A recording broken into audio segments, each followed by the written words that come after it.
Collision बता रहे थे उसमें हमने जनरल फार्मूले की बात करी थी। एक बार इसको देख लीजिए सही से और डायरेक्ट हम इसको निकाल के आपको बता दे रहे हैं। हमने बताया था कि जो लॉ ऑफ कोलिजन के अकॉर्डिंग जो v2 माइनस v1 होगा ये e टाइम्स क्या होगा u1 माइनस u2। और दूसरा जो फार्मूला कंजर्वेशन ऑफ मोमेंटम के लिए बताया था m1 v1 plus m2 v2, इससे क्या आ गया था आपका, या m1 u1 plus m2 u2, इससे m1 v1 plus m2 v2 ये है। ठीक है, इससे हमने क्या करा था, अलग अलग रख करके वेलोसिटी निकाल ली थी।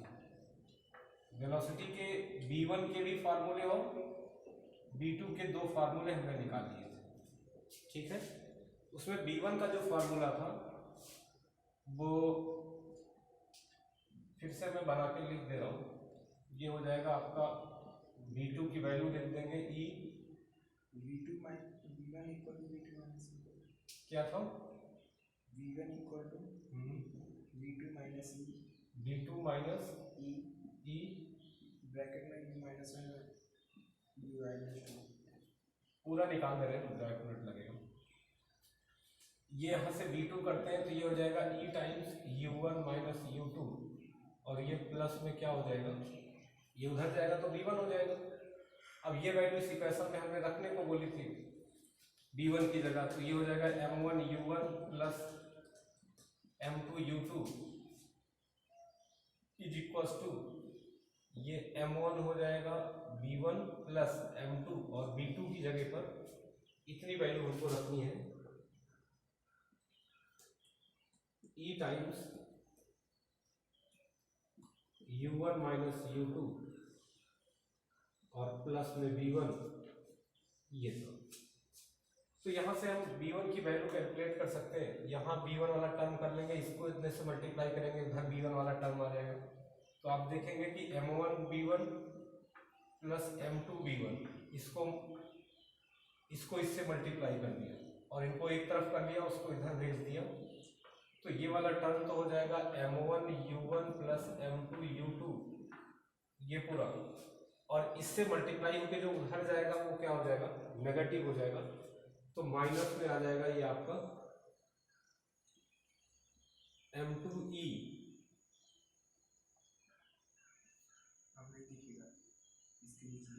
उसके नीचे लिखेंगे m2e हो जाएगा इंटू में u1 माइनस u2। ये समझ आ रहा। अब यहां से हम क्या कर सकते हैं, v1 की वैल्यू निकाल सकते हैं। तो v1 हो जाएगा आपका v1 m1 प्लस m2 एक ब्रैकेट में हो जाएगा, ये आपका हो जाएगा m1 u1 plus m2 u2, corner पे दिखेगा क्या, माइनस e टाइम्स m2 नहीं दिख रहा है, इसको मिटाते हैं, थोड़ा ऊपर लिखते हैं,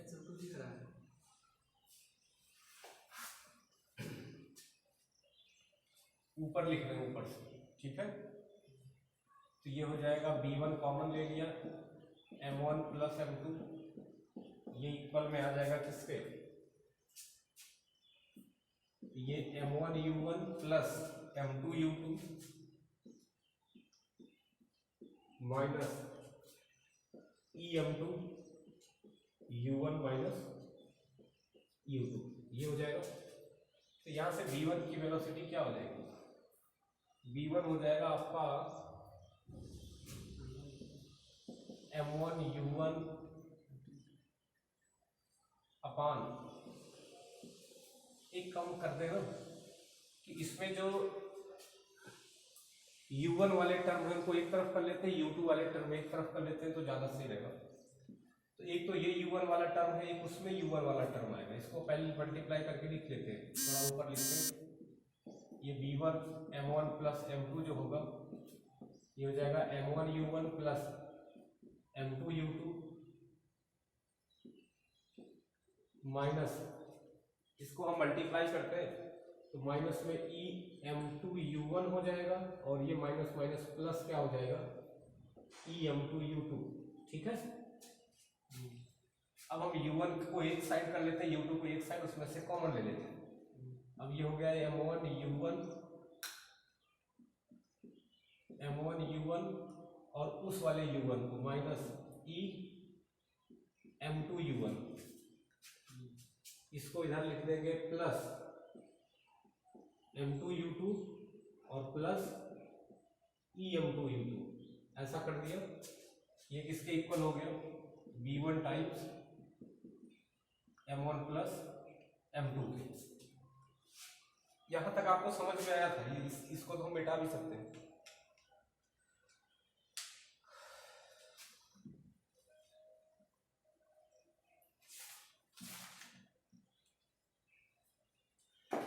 इसके बाद ये आपका, यहां से हम कॉमन ले लेते हैं U1 को, तो U1 कॉमन ले लेंगे तो क्या आ जाएगा इसके अंदर, M1 minus E times M2, ठीक है।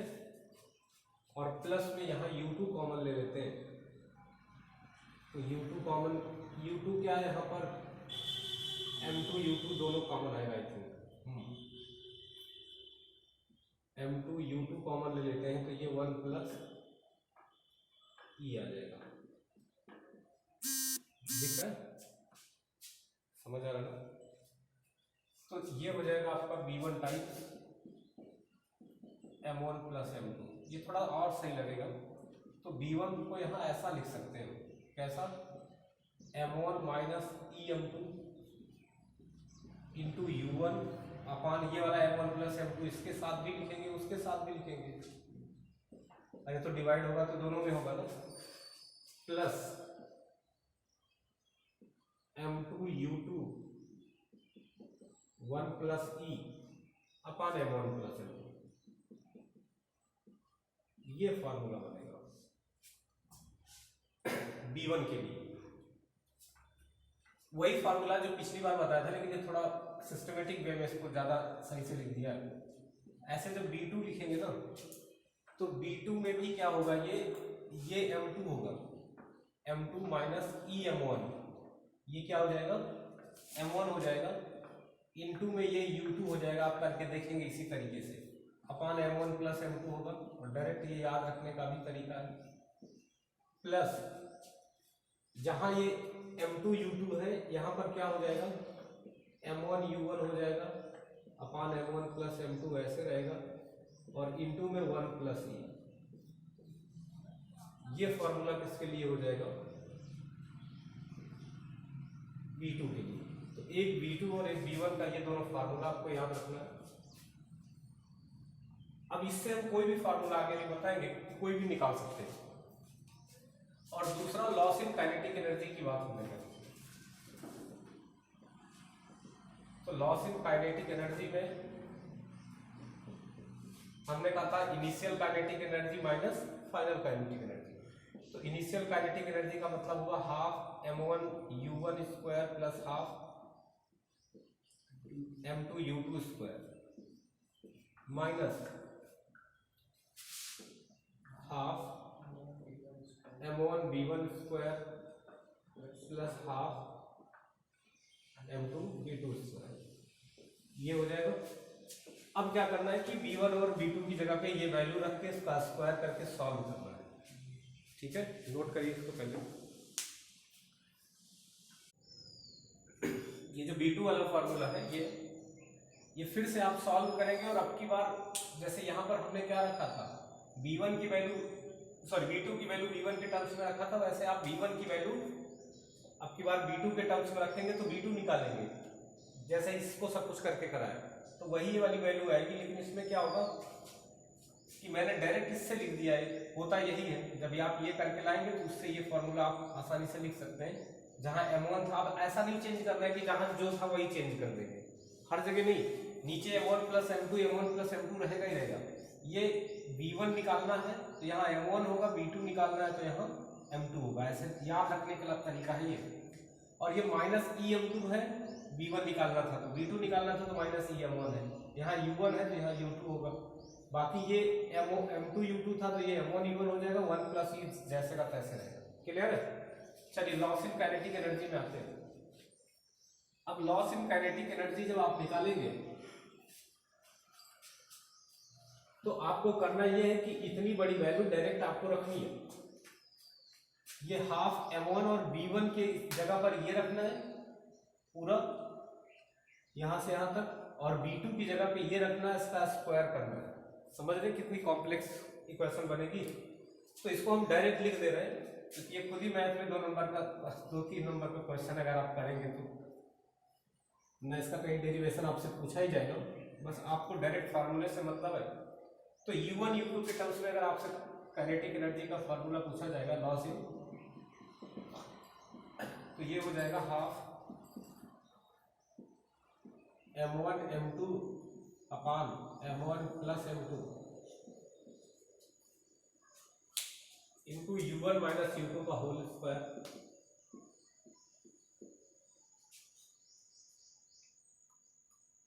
One minus E square. ये लॉस इन काइनेटिक एनर्जी है किसी में, ठीक है। ये फार्मूला ध्यान रखना। तो ये तो मैंने 2 इक्वेशन आपको जनरल बता दी। जनरल का मतलब किसी में भी लगेगा, ठीक है। अब आपके लेवल पे थोड़ा सा इनइलास्टिक कोलिजन है, थोड़ा सा इलास्टिक कोलिजन है।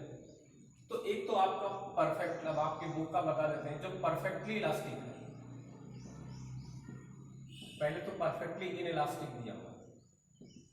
तो परफेक्टली इनइलास्टिक का मतलब ये होता है कि ई की वैल्यू क्या हो जाएगी, 0 हो जाएगी, ठीक है। आपके वहां लेकिन इससे भी एक पर्टिकुलर केस दी हुई है। पर्टिकुलर केस का मतलब इनइलास्टिक में भी आपको पूरी इक्वेशन से नहीं दिया हुआ, बल्कि वो ये दिए हुए हैं कि जैसे ये कोई मास m1 है और इसकी वेलोसिटी क्या है, सपोज दैट u1, और ये कोई दूसरा मास है जो क्या है m2 है, और ऐसा बता रहे कि ये रेस्ट में, ये क्या है रेस्ट में, मतलब इसकी वेलोसिटी जो u2 है ये क्या है, इट इज 0। फिर ये दोनों स्ट्राइक करते हैं, कोलाइड करते हैं, और आफ्टर कोलिजन ये क्या करते हैं, दोनों एक तरफ मूव करने लगते हैं। जैसे से पहले केस दी हुई थी तो उसमें क्या था कि ये इधर की तरफ मूव करता था, ये इधर की तरफ, क्योंकि थीटा 0 है, मतलब दोनों क्या करते हैं एक साथ होकर के एक बड़ा गोला बना के चिपक जाते हैं आपस में। तो इसका मास क्या हो जाएगा, m1 प्लस m2 हो जाएगा। या हम इसको ऐसे बोल देंगे, ये दोनों अगर अलग अलग वेलोसिटी से मूव करेंगे ऐसे ऐसे, तो एक की वेलोसिटी क्या हो जाएगी, v1 हो जाएगी, एक की v2 हो जाएगी, एक का मास m1 होगा, दूसरे का m2 होगा। क्लियर। ये तो यहां से अगर आप क्या करते हैं, कंजर्वेशन ऑफ एनर्जी लगाते हैं। ये बिफोर कोलिजन की बात है, ये आफ्टर कोलिजन की, यहां पर कोलिजन हो रहा है। तो ये जो रेस्ट वाला मास है, अगर हम यहाँ पर कंजर्वेशन ऑफ मोमेंटम लगाते हैं तो इनिशियल मोमेंटम किसके इक्वल होगा, फाइनल मोमेंटम के। इनिशियल मोमेंटम क्या है, m1 u1, और चूंकि थीटा इनके बीच का 0 है, प्लस m2 और u2 की वैल्यू 0 है, तो मैंने ऐसे लिख दिया। फाइनल मोमेंटम क्या है, यह है m1 v1 plus m2 v2। Clear, ये हो जाएगा। तो यहां से हम क्या निकाल सकते हैं, ये टर्म तो 0 हो जाएगा, ये वाला पूरा टर्म। तो एक तो ये लिख सकते हैं कि m1 u1 is equal to m2 v1 plus m1 v1 plus m2 v2। एक तो ये सीन था, लेकिन इन्होंने ये बोला है कि ये दोनों आपस में चिपक के कॉमन वेलोसिटी से मूव करने लगते हैं। अब कंडीशन क्या है कि इससे भी आसान हो गई। अब इतना भी होता तब भी हम चलो ठीक है वहां पर निकालते। अब क्या है कि ये दोनों कंबाइन करके एक पर्टिकुलर वेलोसिटी से मूव करने लगे, और उसको हमने कह दिया कि ये भी कॉमन वेलोसिटी है। और जब एक वेलोसिटी से मूव करेंगे तो इनका मास क्या होगा, m1 प्लस m2। अरे चिपक जाएंगे ना आपस में दोनों ही, मतलब ये केस इसकी बात कर रहे हैं। एक बार मैं आपको अलग अलग करके बता दे रहा हूँ कि ऐसा भी हो सकता है, बट आपने बहुत ही सिंपल केस दी हुई है कि ये एक गोला हो गया और ये एक वेलोसिटी से जा रहे हैं, तो इसका मास क्या हो जाएगा, m1 प्लस m2। तो अब की बार ये जो होगा सीधे सीधे इतना ना हो करके क्या हो जाएगा, m1 plus m2 into v, ये कॉमन वेलोसिटी हो जाएगी, समझ रहे हो। तो यहां से अगर आपसे पूछेगा कि फाइनल वेलोसिटी क्या हो जाएगी, तो आप बोलेंगे कि m1 plus m2 into v होता है। तो यहां से v क्या हो जाएगा, v को हम लिखेंगे तो v हो जाएगा m1 u1 अपान, ये तो जीरो हो जाएगा पूरा, ये हो जाएगा अपान m1 प्लस m2। ये पूछा जाता है आपसे, तो ये तो बहुत ही आसान है, लेकिन उनमें से पूछा जाए तब भी आप कर पाएंगे। और कैसे करना वो तरीका मैंने आपको बताया, यहाँ दिख नहीं रहा हो तो इसको हम आगे लिख देते हैं। यहाँ पर b आप कॉमन लेकर के निकालेंगे तो b की वैल्यू आएगी m1 u1 अपान m1 प्लस m2, ये हो जाएगा। या इसको हम ऐसा लिखते हैं कि m1 अपान m1 प्लस m2 इंटू में u1, ये ठीक है, क्लियर, नोट करिए इसको। तो ये किस केस में है, ये जो आप में दिया हुआ है कि इलास्टिक का कोलिजन, इसमें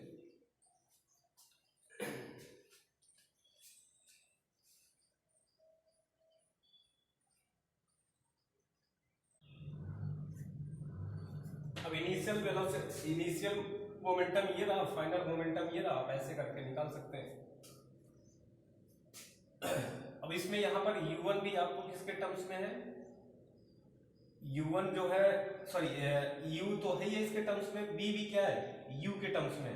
तो यहाँ से चेंज इन काइनेटिक एनर्जी भी आप निकाल सकते हैं, ठीक है। और दूसरा तो तरीका वो है ये ऊपर वाला, उसको भी हम एक जनरल इक्वेशन बना देते हैं, लेकिन अभी आप में जो दिया हुआ है इसको किए दे रहे हैं। तो कभी आपसे फाइनल वेलोसिटी पूछे इस केस में तो ये लगा देंगे। इसमें अगर काइनेटिक एनर्जी में चेंज कहें तो क्या करेंगे, चेंज इन या लॉस इन काइनेटिक एनर्जी। तो इस केस में लॉस इन काइनेटिक एनर्जी जो होगा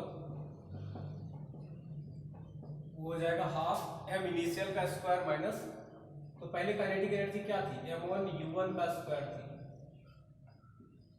और बाद में क्या हो गई, हाफ, ये हो गया m1 प्लस m2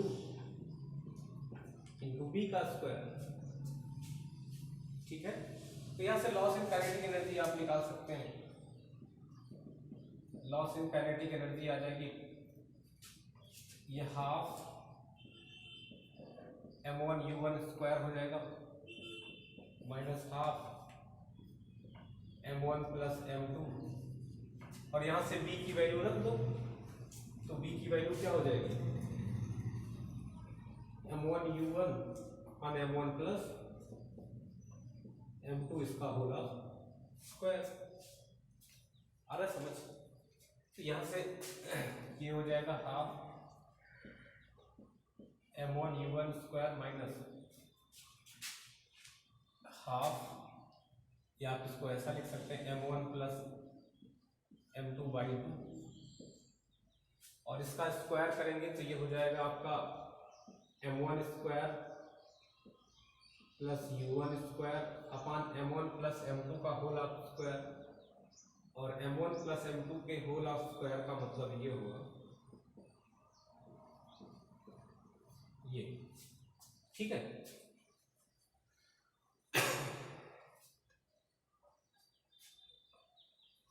तो यहां से एक m1 m2 एक m1 m2 से कैंसिल हो जाएगा, नहीं, इस पूरे से यहां का स्क्वायर हट जाएगा, तो ये हो जाएगा half m1 u1 square minus half m1 u1 square upon m1 plus m2, ये हो गया। ठीक है, अब हाफ कॉमन ले लेते हैं, लॉस इन काइनेटिक एनर्जी को देखेंगे। तो यहां से क्या क्या कॉमन आ जाएगा, हाफ आ जाएगा common, m1 u1 square common आ जाएगा, ये हो जाएगा 1 माइनस 1 अपान m1 प्लस m2, ये लॉस इन काइनेटिक एनर्जी आ जाएगा। ठीक है, तो ये दो चीज इनलास्टिक में तो आपके हिसाब से मैंने बता दिया। और सॉल्व करोगे तो क्या होगा, यहाँ पर m1 प्लस m2 हो जाएगा, यहाँ 1 हो जाएगा अपान में, तो ये इसको ऐसे लिख सकते हैं कि m1 plus m2 plus sorry minus 1 अपान m1 प्लस m2, तो एक ही जैसा बात, ये ज्यादा सही लिखा हुआ है। तो ये लॉस इन काइनेटिक एनर्जी इस केस में हो जाएगी। ठीक है, इसको नोट करिए, फिर इलास्टिक कोलिजन के बारे में थोड़ा सा पढ़ते हैं। तो ये ध्यान रखना है कि लॉस इन काइनेटिक एनर्जी इस पर्टिकुलर केस में, जिसमें आपको बताया मैंने भी, जो आपके बुक में भी दिया, ये हो, उसमें ये होगी। अदरवाइज जब आपको कोई जनरल वैसे पूछेगा कि इलास्टिक कोलिजन है और दोनों अपनी पर्टिकुलर वेलोसिटी से मूव कर रहे हैं, तो आप ये वाला फार्मूला लगाएंगे और उसमें ई की वैल्यू 0 रखेंगे, तो ये आ जाएगी kinetic energy, half m1 m2 अपान m1 plus m2 into u1 minus u2 का होल स्क्वायर। लेकिन ये तभी लगाएंगे जब दोनों वेलोसिटी से मूव करते रहेंगे, टकराने के बाद भी, पहले भी। यहाँ ऐसा नहीं है, एक मूव कर रहा था u1 से, दूसरा रेस्ट में था, उसके बाद दोनों आपस में स्टक कर गए, चिपक गए, और फिर वो एक कॉमन वेलोसिटी से मूव करने लगे। ये वो केस थी। क्लियर है? चलिए आगे बढ़ते हैं इसमें। अब हम जनरल फार्मूले की थोड़ी सी बात कर लेते हैं कि लॉस इन काइनेटिक एनर्जी ये है, लेकिन फार परफेक्टली इनइलास्टिक। अगर दोनों मूव कर रहे होंगे, लेकिन तभी लिखना इसको फार परफेक्टली इनइलास्टिक। इसके लिए ई की वैल्यू आपकी 0 हो जाएगी, तो ये formula loss in kinetic energy का क्या हो जाएगा, half m1 into m2 upon m1 plus m2 into में u1 माइनस u2 का होल स्क्वायर। लेकिन अगर परफेक्टली इनइलास्टिक नहीं है तो ई की वैल्यू 0 नहीं होगी, तो जो वैल्यू होगी उसके साथ इसको आप निकाल लेंगे। क्लियर? बात आ रही समझ में? सर ठीक है। अब अगर हम क्या करते हैं, इलास्टिक कोलिजन की तरफ आते हैं। वो जो मैंने वेलोसिटी बताई है आपको, वो सब में लगेगी। अरे वेलोसिटी के जो फार्मूले बताए ना, उसमें अगर ये वैल्यू आप करेंगे तो आप देखेंगे कि जो वैल्यू आई थी वो आ जाएगी, लेकिन उतना बड़ा करने की जरूरत नहीं, इसको डायरेक्ट कर सकते थे। बाकी जो हमने B1 और B2 बताया आपको, ये B1 और B2 सब में वर्क करेंगे। क्या क्या बताया था? एक तो आपको बताया था जब ये बाहर था तो इधर U2 था ना, और यहाँ क्या था, m1 माइनस ई टाइम्स m2। अभी जो वेलोसिटी बताई, ये नहीं, इससे पहले जो वेलोसिटी बताई थी, ये m1 माइनस ई टाइम्स m2 इंटू में ये u1 अपान u1 प्लस m1 माइनस ई टाइम्स m2 u1 अपान m1 प्लस m2, ये था। प्लस में यहाँ क्या था, m1 u1 था ना, m2 u2 B1 में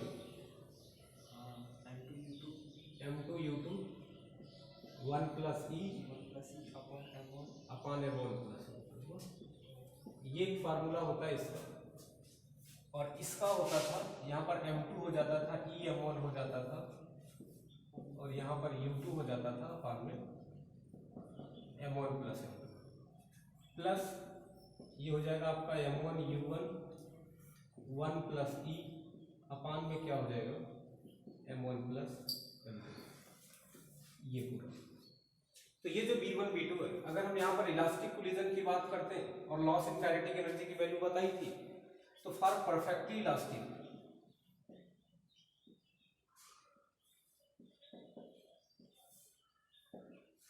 परफेक्टली इलास्टिक कोलिजन के लिए आप देखेंगे कि ये वैल्यू चेंज हो जाएगी। एक तो loss in kinetic energy zero होती है परफेक्टली इलास्टिक में, और उस फार्मूले से भी जीरो आएगी। जैसे अगर हम लिखना चाहें लॉस इन काइनेटिक एनर्जी तो बताया था ये होती हाफ m1 m2 अपान m1 plus m2 u1 minus u2 का होल स्क्वायर 1 माइनस e का स्क्वायर। तो परफेक्टली इलास्टिक के केस में ये क्या होता है 1 होता है, e की वैल्यू क्या हो जाएगी 1 हो जाएगी।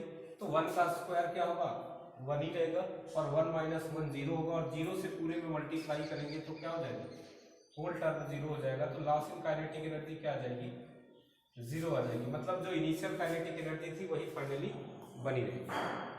अब आपसे अगर ये B1 और B2 पूछता है तो B1 और B2 अगर इसमें पूछेगा तो हम इस फार्मूले को क्या कर सकते हैं थोड़ा मॉडिफाई कर सकते हैं। इलास्टिक कोलिजन के लिए ये फार्मूला जो होगा B1 ये आप निकालेंगे तब भी यही आएगा, और ऐसे भी M1 की जगह तो क्या हो जाएगा M1 हो जाएगा, माइनस E की जगह 1 रख देंगे तो ये हो जाएगा M2। अरे E खत्म हो गया ना, अपान में क्या हो जाएगा M1 plus M2 into U1। Plus में जब आप इसको इधर करेंगे तो आप ये देखेंगे कि ये जो M2 U2 है अपान M1 प्लस M2, इसमें 1 प्लस E करेंगे तो ये 1 प्लस 1 आ जाएगा, मतलब ये क्या हो जाएगा 1 प्लस 1 2। तो इसको हम डायरेक्ट लिख दे रहे हैं, ये हो जाएगा आपका 2 टाइम्स ये।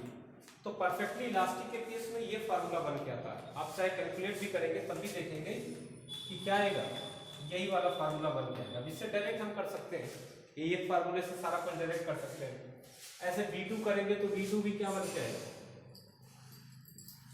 B2 की वैल्यू देंगे तो ये हो जाएगा आपका ये M2 हो जाएगा माइनस में M1 U2 अपान M1 प्लस M2, ये पूरा फार्मूला हो जाएगा M2 माइनस M1 अपान M1 प्लस M2 इंटू में U2, और ये प्लस क्या हो जाएगा 2 टाइम्स M1 U1 अपान M1 प्लस M2, ये तो B2 का फार्मूला हो जाएगा। समझ रहे हैं ना। अब इलास्टिक परफेक्टली इलास्टिक के लिए इसको बार बार करना नहीं है, आप चाहें तो करेंगे भी तब भी यही आएगा। करना क्या है मोमेंटम को कंजर्व करना है, और वही आपको लॉ ऑफ कोलिजन लिखना है, मतलब velocity of separation is equal to E times velocity of approach, और वहां से सारी वैल्यू रख के लाओगे तो यही आएगा अल्टीमेटली, और E की वैल्यू 1 रख हो जाएगी। या हम बिना E की वैल्यू रख के डायरेक्ट करते जाएंगे तब भी क्या होगा रिजल्ट यही आएगा। समझ में आ रहा है। तो ये इलास्टिक के लिए है, परफेक्टली इलास्टिक के लिए, इसको नोट करिए। तो इलास्टिक में हम क्या कर सकते हैं, इस तरीके से फॉर्मूला डिराइव कर सकते हैं।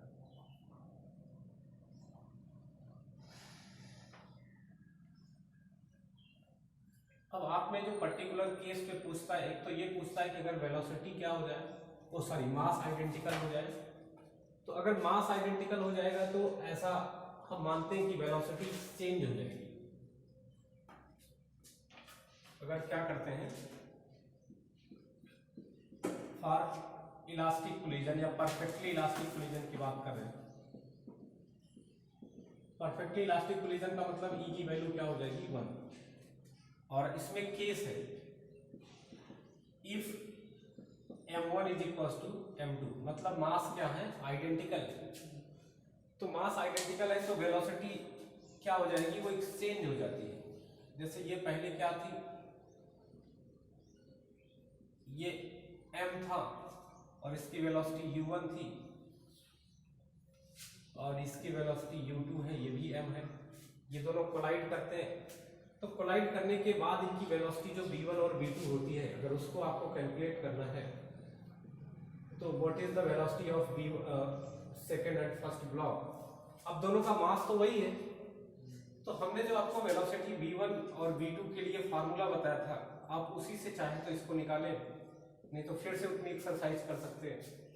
दोनों केस में आप ये पाएंगे कि वेलोसिटी क्या हो जाती है एक्सचेंज हो जाती है।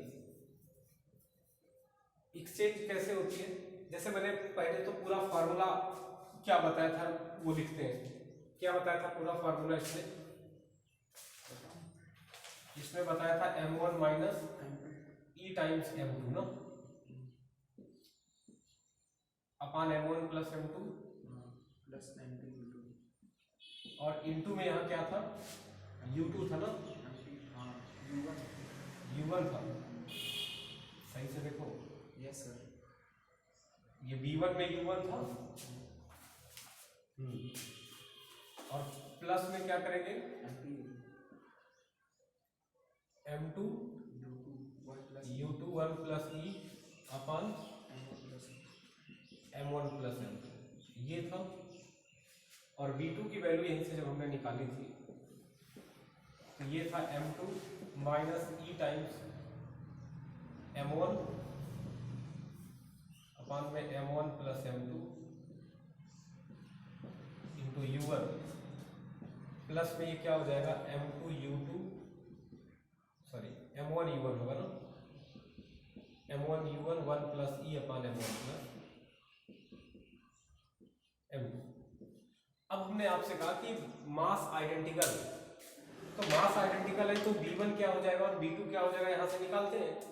अब इस केस को अगर यहां पर अप्लाई करते हैं कि मास क्या है, इक्वल है, तो यहां पर m रखेंगे और e की वैल्यू 1 रखेंगे, रखेंगे कि नहीं रखेंगे, यहां पर m रखेंगे, e की वैल्यू 1 रखेंगे, तो ये भी m होगा, तो m माइनस m क्या हो जाएगा 0 इंटू u1, तो ये u1 वाला ये पूरा टर्म तो 0 चला जाएगा।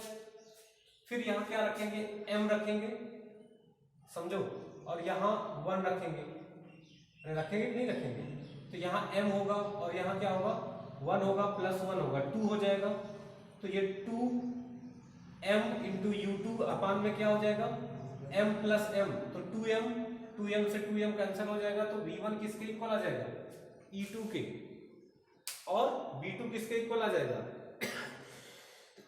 u1 के। कैसे, उसको भी देखते हैं। यहाँ m2 होगा, यहाँ पर m रख दिया हमने, ठीक है, यहाँ u2 होगा, यहाँ m2 है तो m रख दिया, ये 1 रख दिया, यहाँ m रख दिया, तो m 0 हो गया। अरे फिर ये क्या हो जाएगा, केवल u2 है, यहाँ पर ये पूरा टर्म 0 हो जाएगा, प्लस में यहाँ पर हमने m रखा, ये u1 होगा, यहाँ 1 प्लस 1 रखा तो क्या हो गया 2 हो गया, तो 2 टाइम्स m u1 होगा, और अपान में m प्लस m का मतलब 2m, और 2m से 2m कैंसिल हो जाएगा, तो वेलोसिटी ऑफ v2 क्या हो जाएगी e1 हो जाएगा, सॉरी u1 हो जाएगा ये, और ये क्या हो जाएगी u2। अगर इसको हम पहला वाला ब्लॉक बोलते हैं और ये सेकंड वाला है, तो आप देखेंगे अभी ये भी पहले वाला है और ये भी सेकंड वाला है, तो यहां से आने के बाद क्या होगा, अगर हम मास इनका आइडेंटिकल कर देते हैं तो फार्मूले में क्या देख रहे हैं कि जो 1 वाले की वेलोसिटी है वो u2 हो जा रही है, और जो 2 वाले की वेलोसिटी है वो u1 हो जा रही है, मतलब वेलोसिटी क्या हो जा रही है, एक्सचेंज हो जाती है। आपने जब कंचा खेला होगा, देखा होगा, जब परफेक्टली इलास्टिक पड़ती है तो क्या होता है, उसकी वेलोसिटी वो गेन कर लेता है, उसकी वेलोसिटी से वो जाने लगता है, और ये तब अच्छे से दिखता है जब आप एक को रेस्ट में करिए और एक को क्या करिए मोशन में, तब वो जेड दिखेगा। जैसे इसकी वेलोसिटी u1 u है और u2 को क्या कर दिया हमने, u1 को u कर दिया, u2 को 0 कर दिया। अब जब ये इससे टकराएगा तो ये वाला 0 हो जाता है, ये वाला u से आगे बढ़ने लगता है, मतलब ये किसी वेलोसिटी u1 से आगे की तरफ या u से आगे की तरफ बढ़ेगा और ये वहीं उसी की जगह पर रुक जाएगा, ठीक है ना। तो ये एग्जांपल क्या है, परफेक्टली इलास्टिक का, जब मास आइडेंटिकल हो, when the mass is identical then velocity will interchange, एक दूसरे से क्या हो जाती है, इंटरचेंज हो जाती है। तो ये वैल्यू हम लिख करके आपको बता देते हैं कि v1 और v2 की वैल्यू क्या आएगी, ठीक है। तो ऊपर का ये इतना नोट कर लिया, ऊपर वाला हो गया, नोट करो जल्दी से।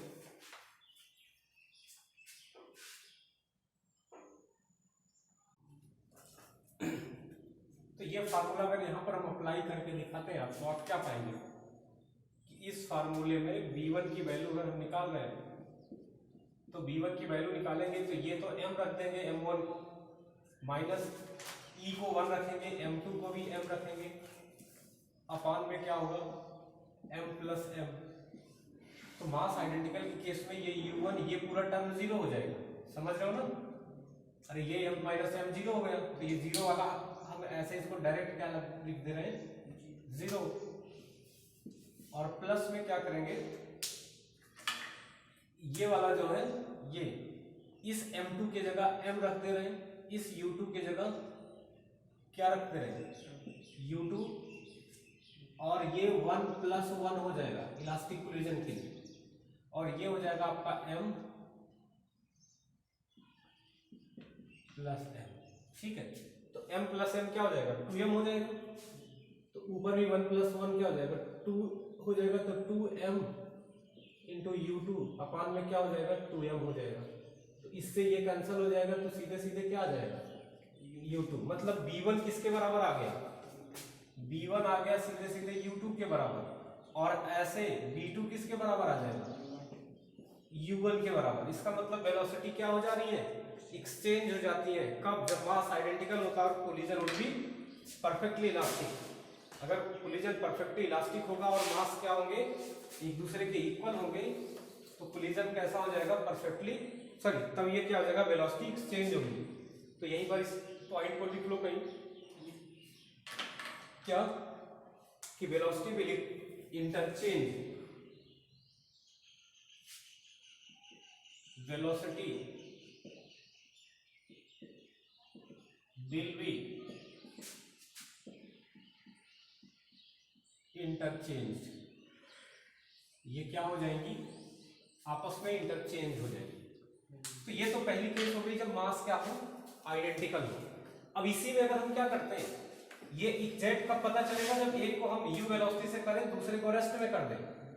अब ऐसे इंटरचेंज हो रही कि नहीं समझ में आएगा, लेकिन अगर इसको रेस्ट में कर दोगे तो इसकी वेलोसिटी 0 थी, इसकी वेलोसिटी u1 थी, जब ये इससे टकराएगा तो इसकी वेलोसिटी u1 हो जाएगी, इसकी 0 हो जाएगी। इंटरचेंज होता अच्छे से दिखेगा आपको, क्लियर है। दूसरा केस इसमें ये पूछा जाता है कि एक रेस्ट में हो और दूसरे का मास पहले वाले के मास से बहुत ज्यादा हो, पहले वाले का मास दूसरे वाले के मास से कंपैरिजन में काफी ज्यादा हो। तो if M1 is much greater than M2, ऐसा है।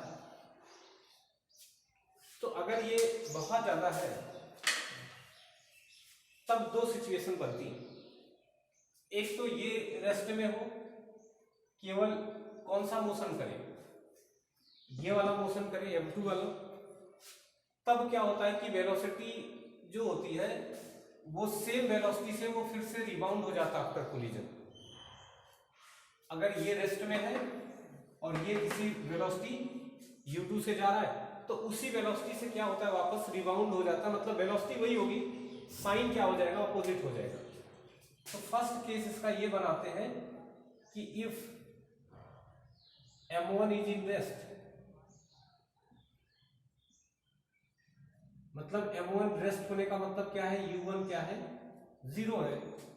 ये केस हम मिटा दे रही है वाली, इसको कुछ ऐसा बना रहे हैं कि ये बड़ा ब्लॉक है, या इसको ऐसा करते हैं कि एक छोटा बनाते हैं, ये छोटा ब्लॉक है और ये काफी बड़ा है, ठीक है। इसका मास हमने M1 कह दिया, इसका मास हमने M2 कह दिया। ये किसी वेलोसिटी U1 से जा रहा है और ये अभी रेस्ट में, इसको U2 बोल दिया, ये अभी रेस्ट में है, U1 की वैल्यू क्या है 0 है। जब ये इलास्टिकली इससे कोलाइड करेगा, सब ये इलास्टिक कोलिजन के अंदर बात कर रहे हैं, जब ये इससे इलास्टिकली कोलाइड करेगा तो ये सेम वेलोसिटी से उसी मैग्नीट्यूड से क्या करेगा वापस आ जाएगा, और ये अगेन रेस्ट में था, रेस्ट में ही रुका रहेगा, समझ रहे हो ना।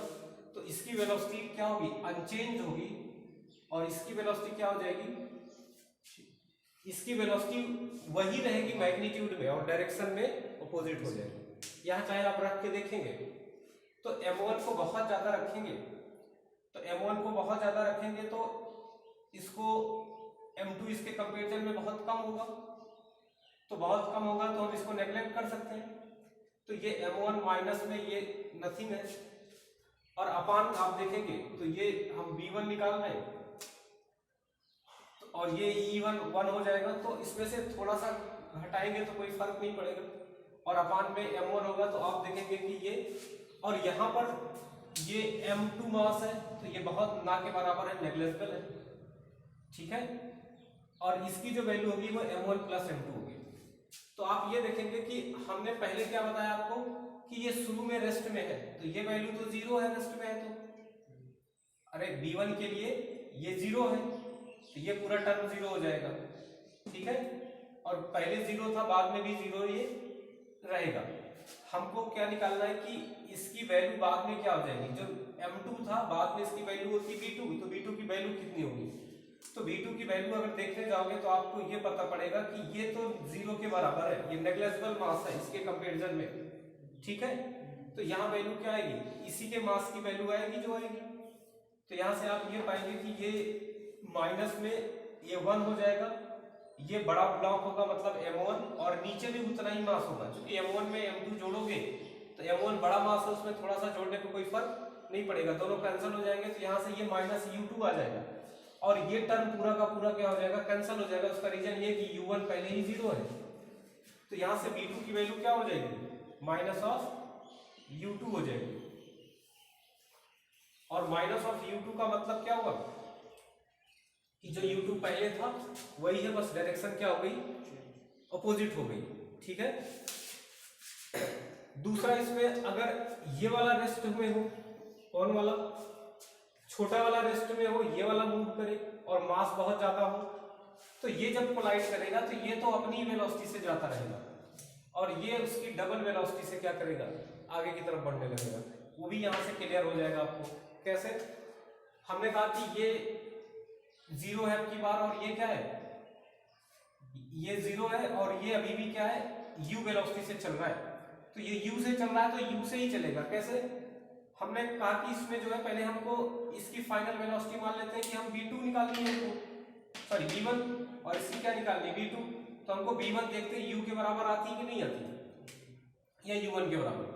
तो आप देखेंगे कि जब हम इसका हाई भी मास रखेंगे तो ये तो ऊपर m ही होगा, ठीक है ना, और इतना घटाएंगे कोई फर्क नहीं पड़ेगा, तो ऊपर को ओवरऑल m ही मानेंगे, नीचे को m मानेंगे, तो m से m कैंसिल होगा, ये क्या आएगा, u1 आएगा। और ये टर्म अगर आप देखोगे तो ये m2 u2 में u2 वेलोसिटी 0 है, इसको रेस्ट में हमने करा है, तो ये पूरा टर्म क्या हो जाएगा, 0 हो जाएगा। तो वेलोसिटी v1 क्या आएगी, सीधे सीधे u1, मतलब ये चेंज होने से रहा, ये जो था वही रहेगा।